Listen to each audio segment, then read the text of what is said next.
প্রিয় ভাইরা, কোরআন মাজিদে আল্লাহ সুবহানাহু ওয়া তাআলা যতগুলো সূরা নাজিল করেছেন, এই সূরাগুলোর মধ্যে সর্বশেষ পূর্ণাঙ্গ নাজিলকৃত সূরার নাম হচ্ছে সূরা নসর। জোরে বলেন আলহামদুলিল্লাহ। রইসুল মুফাসসিরিন আব্দুল্লাহ ইবনে আব্বাস রাদিয়াল্লাহু তাআলা আনহু তিনি বলছেন, এই সূরাটি রাসূল সাল্লাল্লাহু আলাইহি ওয়াসাল্লাম যেদিন ইন্তেকাল করেন, এই সূরা নাজিল হওয়ার আল্লাহর নবী এই সূরা নাজিল হওয়ার পরে মাত্র 80 দিন দুনিয়াতে জীবিত ছিলেন। এই সূরা নাজিল হওয়ার পর 80 দিন যেদিন পূর্ণ হয়ে যায়, সেদিন রাসূল সাল্লাল্লাহু আলাইহি ওয়াসাল্লাম ইন্তেকাল করেছেন। রাসূলের যে সব নাজিলকৃত সূরাগুলোর মধ্যে আমরা জানলাম পূর্ণাঙ্গ সর্বশেষ পূর্ণাঙ্গ নাজিলকৃত সূরার নাম, সবাই জবান খুলে বলবেন, নাম কি? সূরা নসর। এই সূরা নসর থেকে আজকে আমরা অল্প সময় কথা শুনবো ইনশাআল্লাহ। আল্লাহ রাব্বুল আলামিন বলেন, ইযা জাআ নাসরুল্লাহি ওয়াল ফাতহ। জোরে বলেন আল্লাহু আকবার। আল্লাহ বলছেন, যখন আসবে বিজয়, নাসরুল্লাহ আল্লাহ সাহায্য, ওয়াল ফাতহ এবং বিজয়।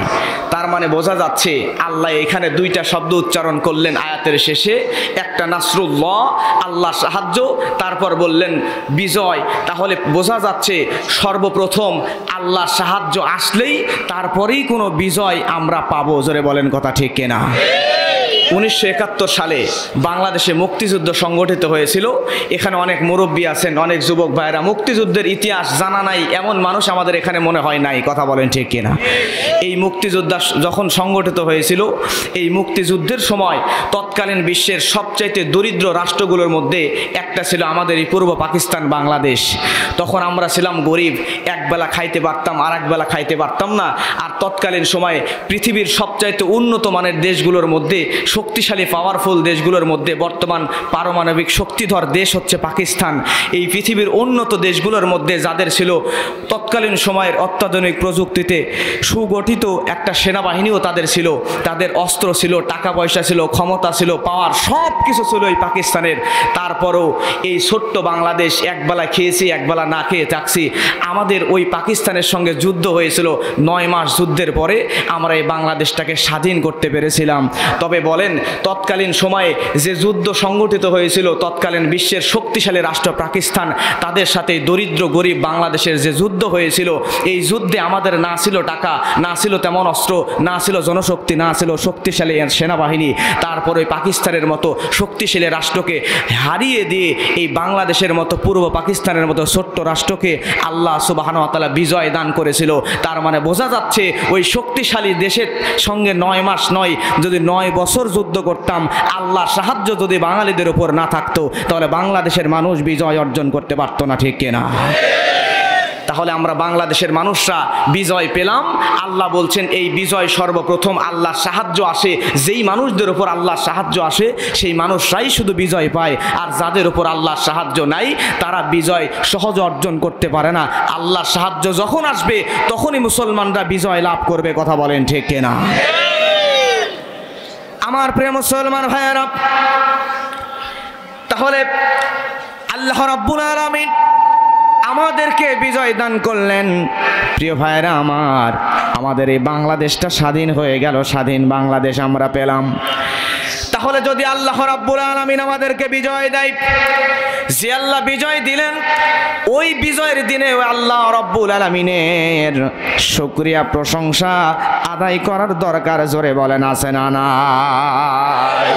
তাহলে এবার আপনারা শিক্ষিত, জ্ঞানী এবং বিচক্ষণ মানুষ, আমি জানি যশোরের মানুষ বাংলাদেশে, আমি প্রায় 58-59টা জেলায় গিয়েছি।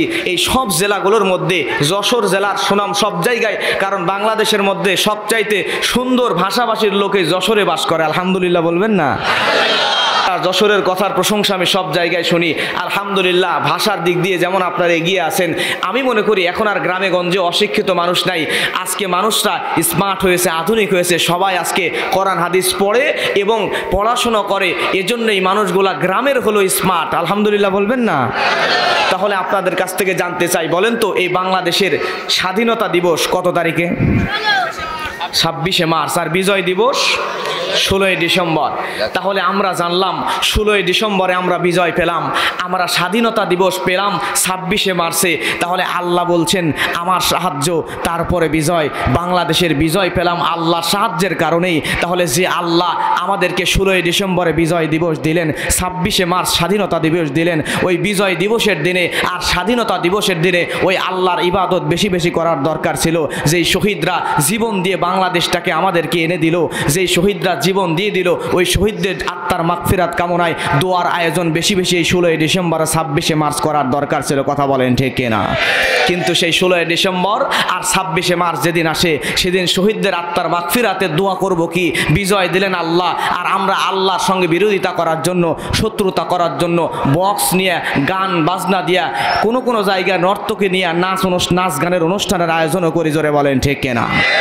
তাহলে আমরা বুঝলাম এই মুক্তিযুদ্ধে এই ছোট্ট বাংলাদেশটাকে পাওয়ারফুল পাকিস্তানের সঙ্গে, যেই পাকিস্তানের সঙ্গে 9 বছর যুদ্ধ করলেও জিতা সম্ভব নয়, বিজয় আনা সম্ভব নয়, সেই পাকিস্তানের সঙ্গে মাত্র 9 মাস যুদ্ধ করে এই বাংলাদেশটাকে যে আল্লাহ সহযোগিতা করে, সাহায্য দিয়ে এই দুর্বল বাঙালিদেরকে বিজয় দান করলেন।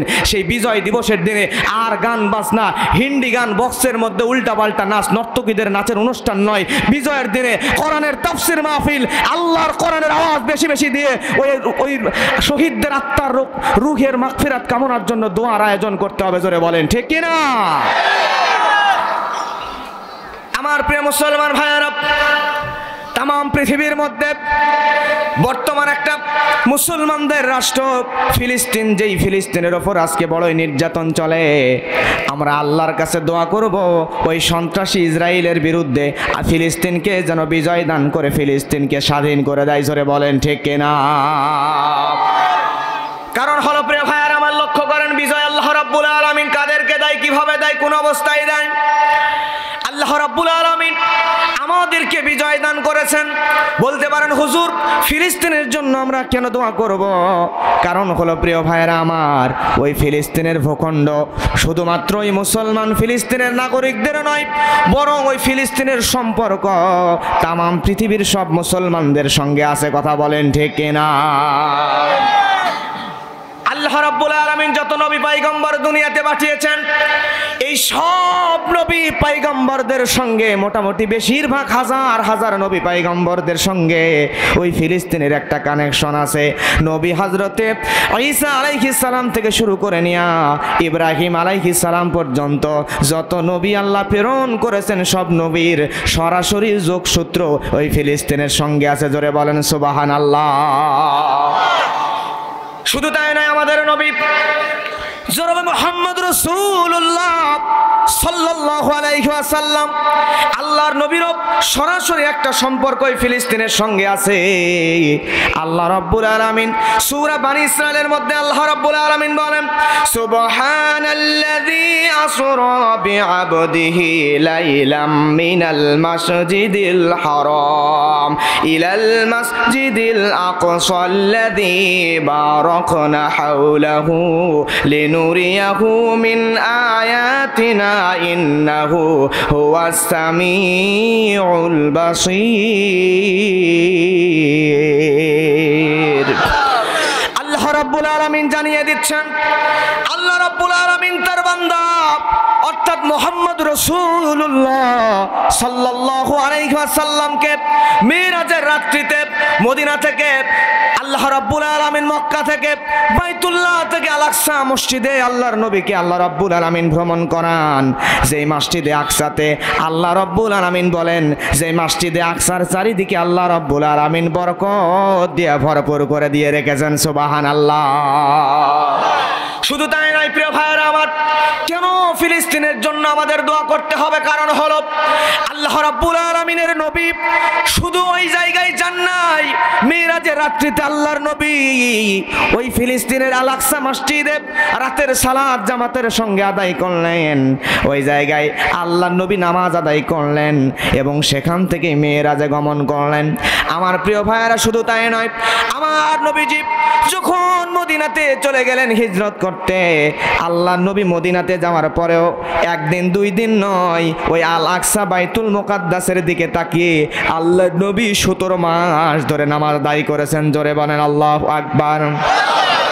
আমি আমি কিছুদিন আগে ওমরাতে গিয়েছিলাম।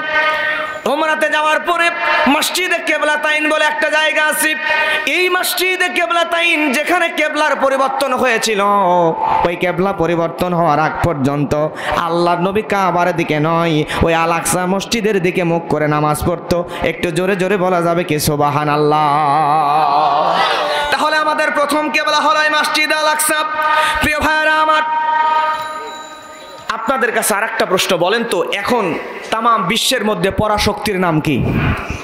বলেন। আমেরিকা। বর্তমান পরাশক্তির নাম আমেরিকা। তৎকালীন সময়ে আল্লাহর নবীর জামানায় তৎকালীন বিশ্বে পরাশক্তি ছিল ওই রোম। রোমের খ্রিস্টানরা তাম বিশ্ব পরিচালনা করত। এই রোমের সৈন্যরা তৎকালীন সময় পুরা ফিলিস্তিন, আল্লাহর নবীর জামানায় পুরা ফিলিস্তিনকে এবং বাইতুল মুকাদ্দাস আল আকসা মসজিদকে তারা দখল করে রেখেছিল। পুরা ফিলিস্তিন রাষ্ট্র এখন যেমন ইসরায়েলরা দখল করার একটা পায়তারা করতেছে, তখন রোমের খ্রিস্টানরা এটা দখল করেছিল। আল্লাহর নবীর জীবদ্দশায় নবীজি চিন্তা করেছিলেন যে যেভাবেই হোক এইটা ওই খ্রিস্টানদের থেকে মুক্ত করে মুসলমানদের দখলে আনতে হবে। আল্লাহর নবীর জীবনের শেষ দিকে নবী চিন্তা করলো, নবীজি করতে পারে নাই, তারপরে নবীজির ইন্তেকাল হয়ে গেছে। ফিলিস্তিন বিজয় করার চিন্তা করলেন আল্লাহর নবীর পরে হযরতে আবু বকর রাদিয়াল্লাহু তাআলা আনহু। কিন্তু হযরতে আবু বকর রাদিয়াল্লাহু তাআলা আনহুর সময়ে বড় বড় দুইটা ফিতনা মাথা চাড়া দিয়ে উঠলো। জোরে বলবেন কয়টা? দুইটা। একটা হচ্ছে কিছু মুনাফিক ওই জামানার মধ্যে হযরতে আবু বকর রাদিয়াল্লাহু তাআলা আনহুর খেলাফত আমলে কিছু মুনাফিক যাকাত দিতে অস্বীকৃতি প্রদান করলো। এরপরে ভণ্ড নবীর দাবিদার মুসাইলামাতুল কাযযাব, তার অনুসারীরাও মাথা চাড়া দিয়ে উঠলো, যার কারণে হযরতে আবু বকর রাদিয়াল্লাহু তাআলা আনহু এই ভণ্ড নবীর দাবিদার মুসাইলামাতুল কাযযাব এবং যারা যাকাত দানে অস্বীকার করেছে এই দুই শ্রেণীর লোকেদের সঙ্গে জিহাদ ঘোষণা করলো, যুদ্ধ ঘোষণা করলো।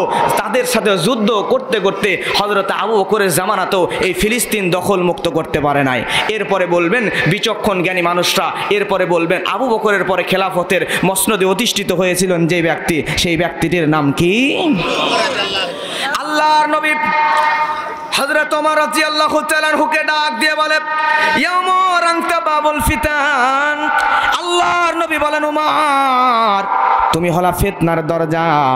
এবার আপনারা বলেন তো আল্লাহর নবী হযরত ওমরকে ফিতনার দরজা কেন বললেন? কারণ আছে না নাই? আমার প্রিয় ভাইরা, আল্লাহর নবী হযরত ওমরকে যেই বললেন ওমর তুমি ফিতনার দরজা, সঙ্গে সঙ্গে হযরত ওমর আল্লাহর নবীকে বললেন, ইয়া রাসূলুল্লাহ কথা কেন বললেন? আল্লাহর নবী তখন ওমরকে বুঝিয়ে বলে, রে ওমর এই কারণেই তোমাকে ফিতনার দরজা বললাম, কারণ হলো তুমি ওমরকে আল্লাহ রাব্বুল আলামিন যখন খেলাফতের মসনদে অধিষ্ঠিত করবেন, তুমি ওমর খেলাফতের মসনদে আসার পরে যতদিন পর্যন্ত তুমি ওমর খেলাফত পরিচালনা করবা, তুমি যতদিন পর্যন্ত রাষ্ট্রপ্রধান হয়ে থাকবা ওমর, তুমি জেনে নাও ততদিন পর্যন্ত তুমি ওমরের জামানায় তোমার রাষ্ট্রের মধ্যে কোনো ফিতনা মাথা চাড়া দিয়ে উঠতে পারবে না। জোরে বলেন সুবহানাল্লাহ। আমার প্রিয় মুসলমান ভাইয়েরা, একথা বলার পরে আমিরুল মুমিনিন হযরত ওমরকে আল্লাহর নবী ডাক দিয়ে বলে, ওমর শুনে নাও এই কথা কেন বললাম, কারণ হলো তুমি ওমর যখন তোমার খেলাফতের জামানা যখন চলে যাবে, তোমার ইন্তেকালের পরে তোমার খেলাফতের মেয়াদকাল শেষ হওয়া যাওয়ার পরে সমুদ্রের ফেনা, সমুদ্রের ঢেউ যেমন আসমানের দিকে উঠে যায়, যাওয়ার পরে ঠাস করে জমিনে পড়ে যায়, ঠিক কেমন করে ওমর তোমার পরে তোমার জামানার পরে ওই পুরা রাষ্ট্রের মধ্যে সমুদ্রের ঢেউয়ের মতো করে ফিতনা একের পর অপরে উঠবে আর ঠাস করে জমিনের মধ্যে ফিতনাগুলো জমিনের মধ্যে পড়ে ছড়াইতে থাকবে। জোরে বলেন আল্লাহু আকবার। আমার ভাইয়েরা, এই উমরের জামানা চলে আসলো, আমিরুল মুমিনিন খলিফাতুল মুসলিমিন হযরত ওমর ফারুকের জামানায় ওই ফিলিস্তিনকে ওমর রাদিয়াল্লাহু তাআলা আনহু তিনি চিন্তা করলেন ওই পুরা ফিলিস্তিনকে তিনি ওই রোমের খ্রিস্টানদের থেকে দখল মুক্ত করবেন। এজন্য হযরত ওমর একটা যুদ্ধের চিন্তা করলেন। আর ইসলামের যত বড় বড় ভয়ানক যুদ্ধগুলো সংগঠিত হয়েছিল, এই যুদ্ধের মধ্যে সবচাইতে বড় যুদ্ধ, ভয়ানক যুদ্ধর নাম ছিল ইয়ারমুকের যুদ্ধ। জোরে বলবেন কি নাম? ইয়ারমুকের যুদ্ধ। যেই যুদ্ধ খ্রিস্টান রোমের ওই তৎকালীন পৃথিবীর পরাশক্তি রোমের সৈন্যদের সাথে রোমের সঙ্গে মুসলমানদের যুদ্ধ হবে। আমিরুল মুমিনিন হযরত ওমর বীর খালিদ বিন ওয়ালিদের সঙ্গে করে নিয়ে আবু উবাইদা ইবনুল জাররাহ রাদিয়াল্লাহু তাআলা আনহুকে সঙ্গে করে নিয়ে ওমর একজন দুইজন নয় ৩০,০০০ মুসলমানকে ওই ফিলিস্তিন দখল করার জন্য আল আকসা মসজিদ দখল করার জন্য পাঠায়া দিলেন। আল্লাহ নবীর সাহাবী ওমরের সৈনিকেরা যখন ৩৬,০০০ সৈনিক যখন চলে গেল, তখন এই মুসলমান ৩৬,০০০ সৈনিকের বিরুদ্ধে একজন দুইজন নয় ২,৪০,০০০ রোমের সৈন্যরা যুদ্ধ করতে আসছে। জোরে বলেন আল্লাহু আকবার। তাহলে যুদ্ধটা কম ভয়ানক নাকি বেশি ভয়ানক? আমার প্রিয় ভাইয়েরা আমার, এইবার ওই জায়গায় যুদ্ধের ময়দানে যখন চলে গেল, ফিলিস্তিন রাষ্ট্রের মধ্যে যখন মুসলমানেরা ঢুকে গেল, ঢুকে যাওয়ার পরে ওমরের সৈনিকদের মধ্যে থেকে একজন ওই বিশাল ২,৪০,০০০ খ্রিস্টান সৈন্যদের রোম সৈন্যদের বহর দেখার পরে একজন মুসলমান দুর্বল হয়ে গেল। যাওয়ার পরে মুসলমান ডাইরেক্ট তাদের সামনে বলে দিল, তোমরা তাদের সামনে বলল, হায় আল্লাহ, এত বেশি খ্রিস্টান আর আমরা অল্প কিছু মুসলমান। হযরত খালিদ বিন ওয়ালিদ সেইখানে উপস্থিত ছিলেন। খালিদ বিন ওয়ালিদ রাদিয়াল্লাহু তাআলা আনহু ওই মুসলমান সৈনিককে ধমক দিয়ে বললেন, শুনে না, কথা বলো না, বরং বলো এত বেশি মুসলমান আর অল্প কিছু রোম সৈন্য। চিৎকার দিয়ে বলেন আল্লাহু আকবার। কথা বলার পরে প্রিয় ভাইয়েরা আমার, আজকেও দুনিয়ার দিকে তাকায় দেখেন, আমাদের সমাজের মধ্যে আমরা মুসলমানেরা আমাদের সব আছে। দুনিয়াতে আল্লাহ রাব্বুল আলামিন মুসলমানদেরকে টাকা পয়সা সম্পদ পাওয়ার সব দিয়েছেন, কিন্তু আজকে মুসলমানরা ধারণা করে নিয়েছে অস্ত্র ছাড়া বিজয় লাভ করা সম্ভব নয়। ঈমানকে মূল অস্ত্র মনে করে না, যার কারণে মুসলমানরা তামাম পৃথিবীতে মার খায়। জোরে বলেন ঠিক কিনা?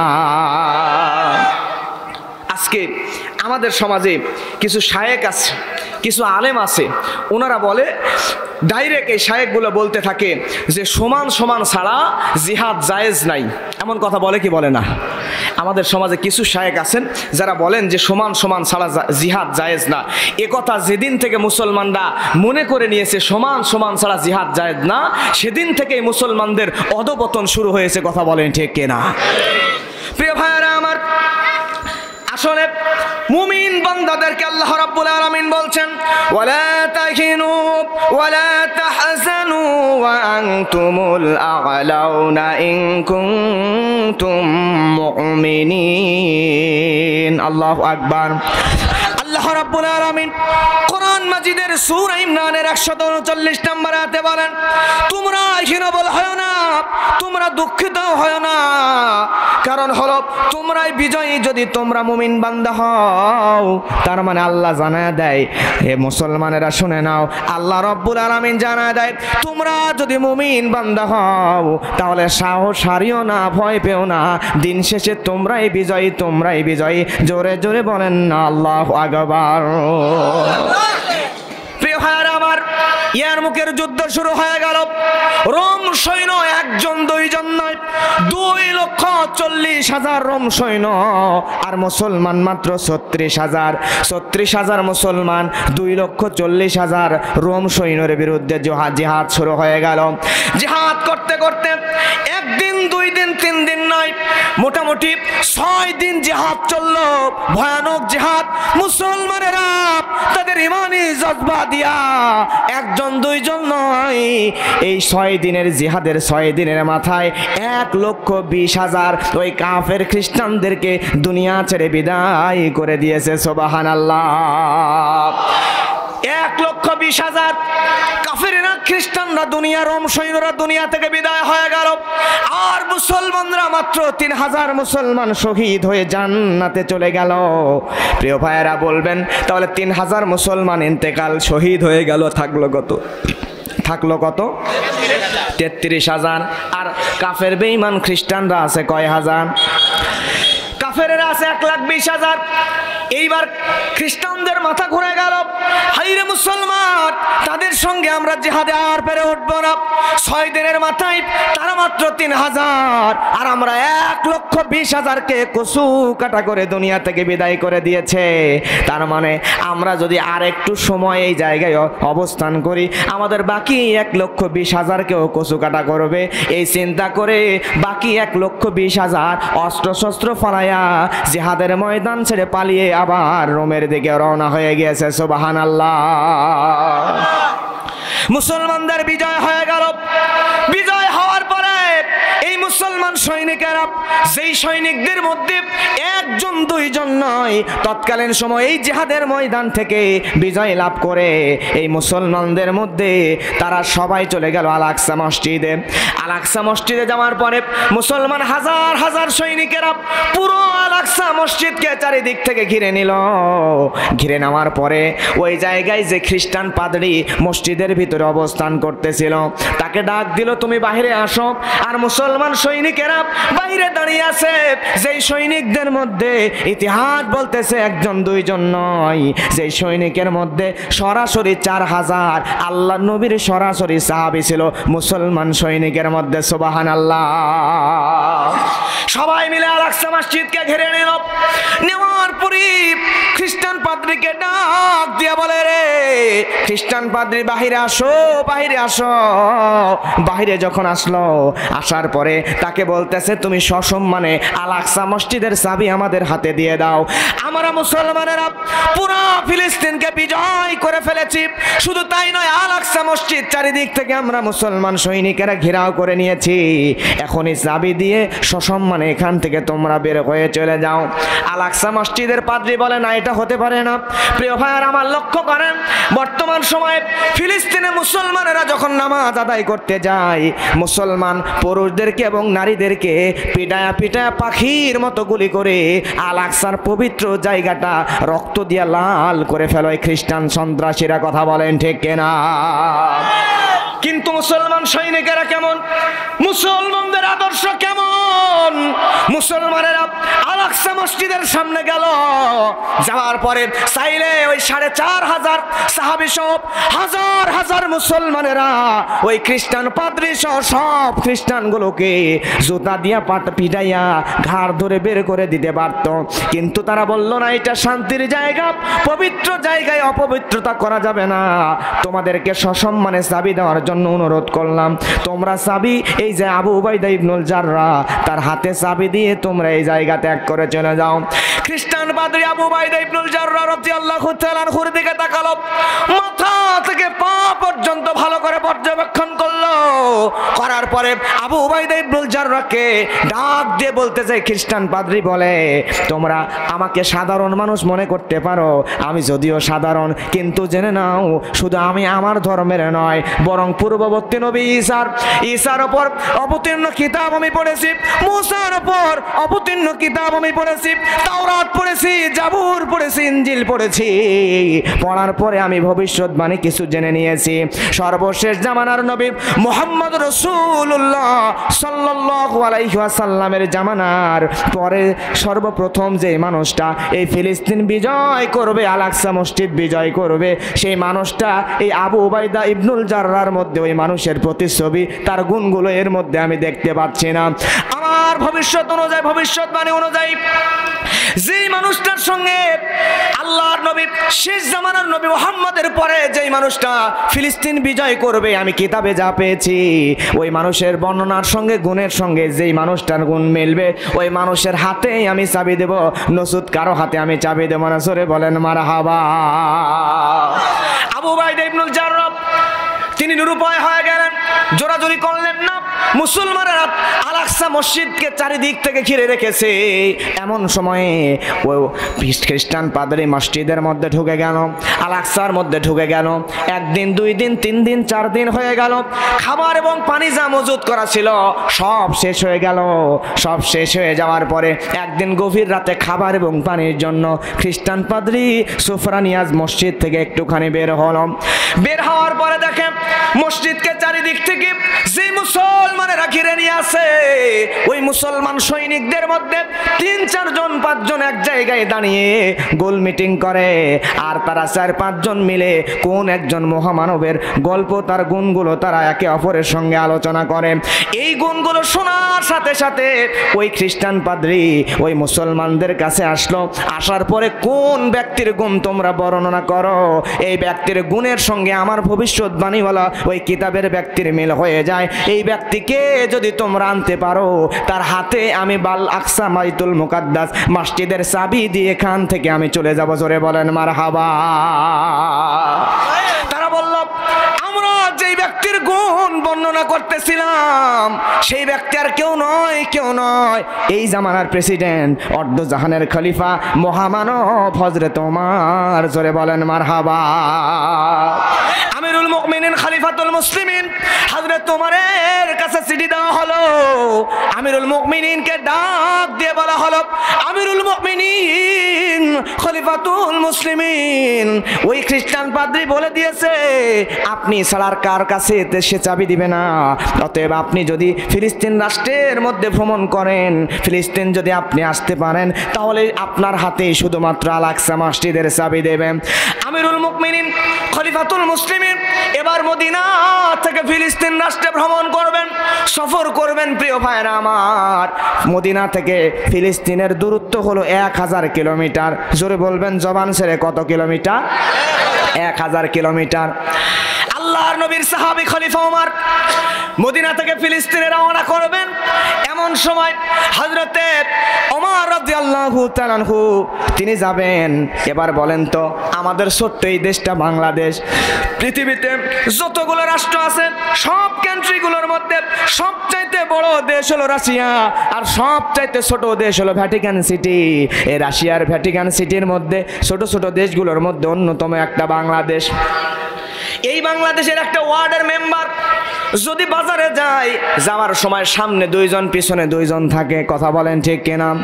ইউনিয়নের চেয়ারম্যান বাজারে গেলে তার সামনে 5টা মোটরসাইকেল, পিছনে 5টা মোটরসাইকেল থাকে। ওনার কথা বাদ দিলাম, প্রিয় ভাইয়ারা আমার, একজন উপজেলা চেয়ারম্যান অথবা এমপি তাও বাদ দেন।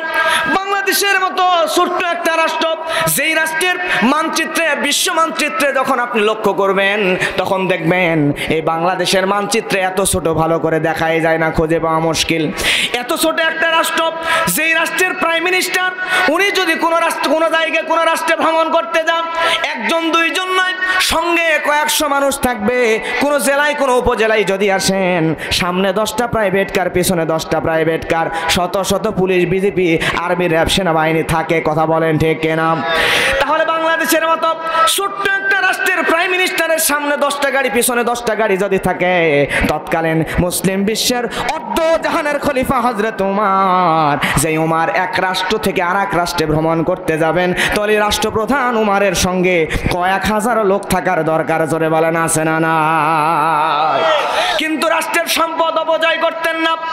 আমিরুল মুমিনিন খলিফাতুল মুসলিমিন হযরত ওমর ডাক দিয়ে বলে, আমি ওই মদিনা থেকে ফিলিস্তিনে ভ্রমণ করতে যাব, ফিলিস্তিনে রাষ্ট্র মেহমান হয়ে আমি সফর করতে যাব।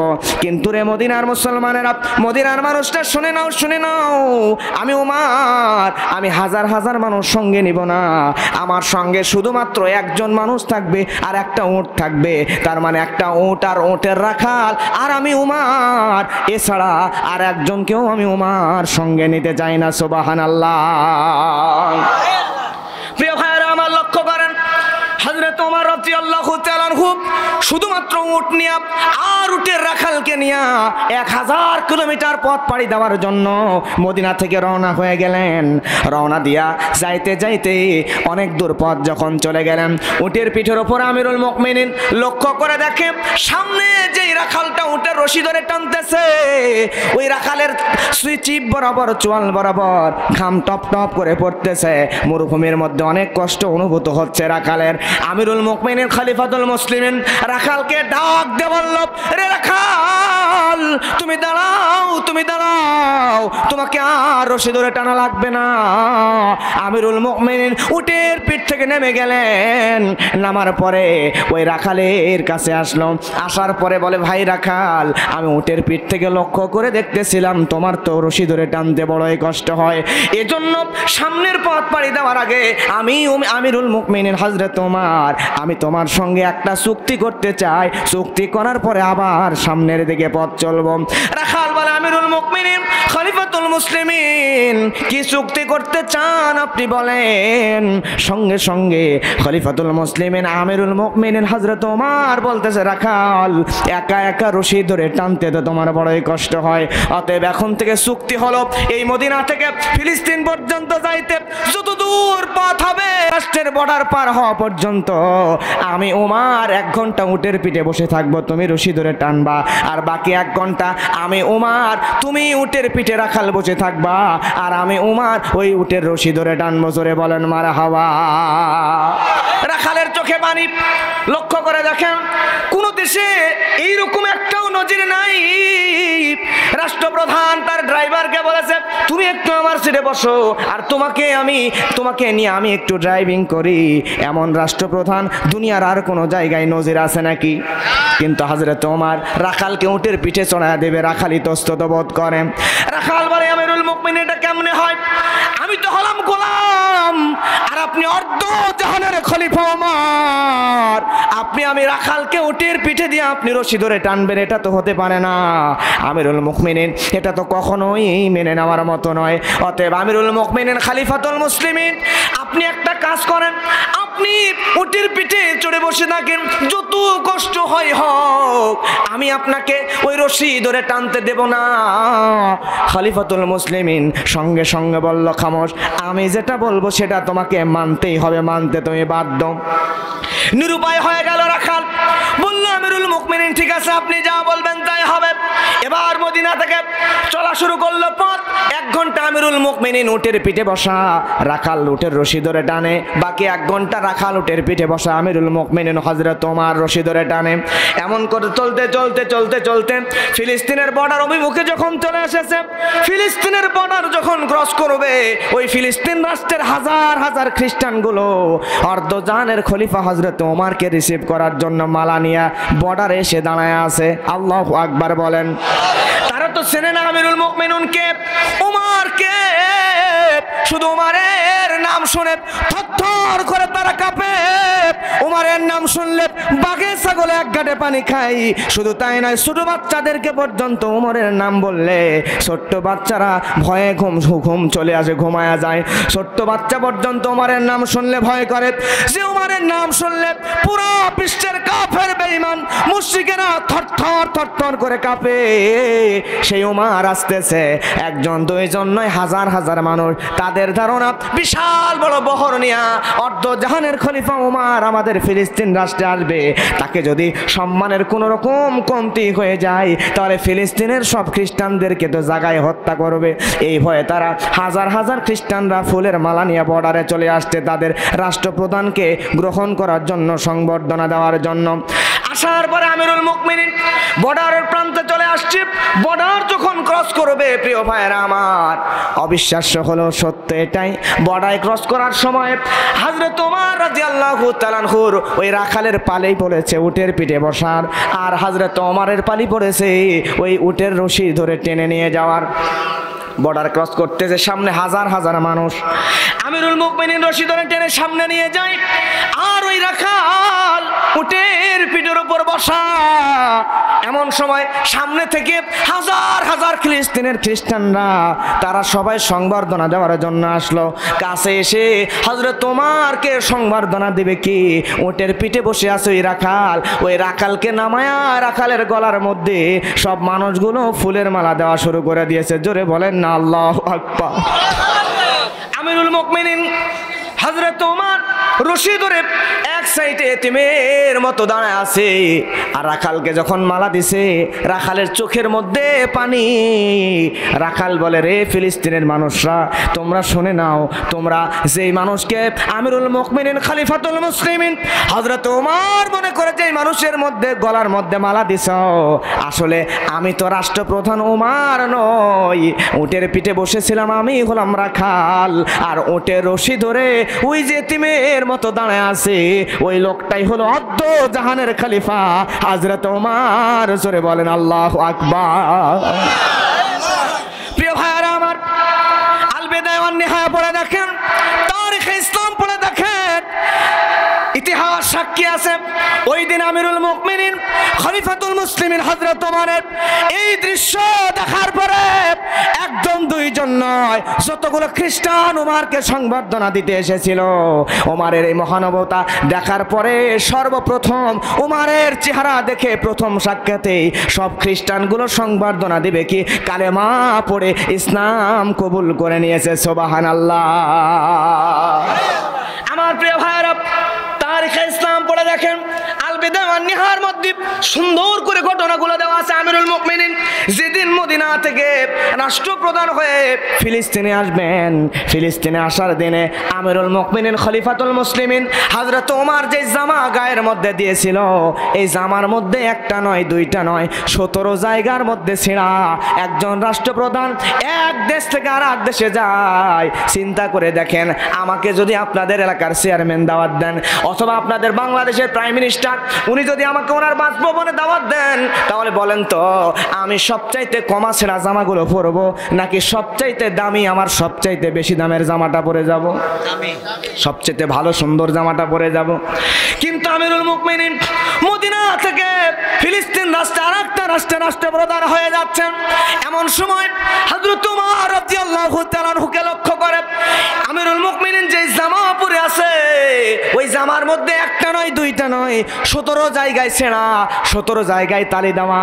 এই দৃশ্যটা দেখার পরে নবীর সাহাবী আবু উবাইদা ইবনুল জাররাহ ওমর রাদিয়াল্লাহু তাআলা আনহুকে লক্ষ্য করে বলেন, আমিরুল মুমিনিন খলিফাতুল মুসলিমিন, আপনি যত জাহানের খলিফা হযরত ওমর, আপনার সম্পর্কে ফিলিস্তিনের মানুষদের বিশাল ভয় ছিল, আপনার নাম শুনলে তারা থরথর করে কাঁপে। তাহলে আপনি এত বড় রাষ্ট্রপ্রধান, রাষ্ট্রের নেতা, আপনি যে এই যে ফিলিস্তিনে আসলেন, আপনি রাষ্ট্রপ্রধান হয়ে আসলেন, আজকের দিনটা তো অন্তত আপনি একটা ভালো জামা পরে, নতুন জামা পরেও আর একটা রাষ্ট্রে আসতে পারতেন। এটা তো একটু দৃষ্টিকটু লাগে, কেমন জানি লাগে। কে বলছে? আবু উবাইদা ইবনুল জাররাহ।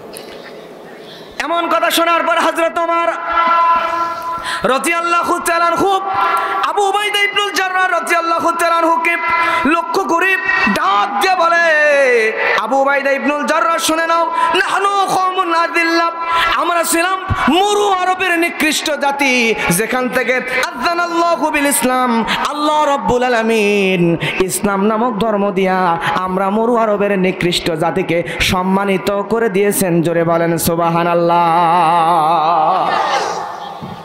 আবু উবাইদা ইবনুল জাররাহ শুনে নাও, আমরা ছিলাম মরু আরবের নিকৃষ্ট জাতি, আল্লাহ সুবহানাহু ওয়া তাআলা আমাদেরকে ইসলাম দিয়া করেছেন সম্মানিত, দুনিয়ার মধ্যে সবচাইতে বেশি সম্মান আমাদেরকে দান করেছেন। জোরে বলেন না সুবহানাল্লাহ। আমার প্রিয় ভাইয়েরা, হযরত ওমর বললেন, শুনে না আবু উবাইদা ইবনুল জাররাহ, এখন আল্লাহ ইসলাম আমাদেরকে দিয়ে সম্মানিত করেছেন, কিন্তু আজকে এই ইসলাম পাওয়ার পরে যদি আমরা আল্লাহ রাব্বুল আলামিনের সঙ্গে এই সম্মানটা পাওয়ার পরে যদি আমরা মুসলমানরা বিলাসিতায় গা ভাসিয়ে দেই, তাহলে তো আল্লাহ রাব্বুল আলামিন আমাদেরকে আবারও মরু আরবের নিকৃষ্ট জাতিতে পরিণত করে দিবে। কথা বলেন ঠিক কিনা?